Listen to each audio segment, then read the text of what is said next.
Hello and good day to you. This is the 4-step cure, tip number 11. Living below your means. Yeah, we're moving into finances now.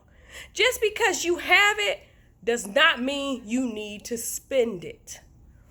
It's okay not to have the name brand shoes, the name brand purses, the name brand clothes. Who are you really trying to impress?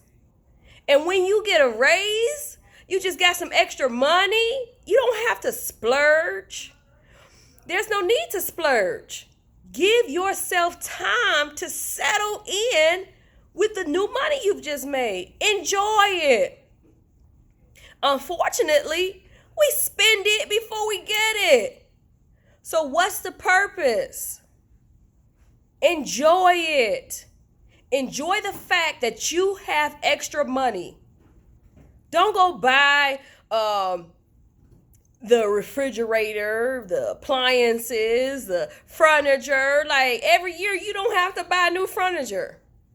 You don't have to keep up with the Joneses. So when you get that extra money, just sit on it. Just wait.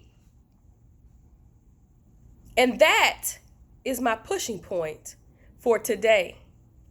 Have a beautiful evening.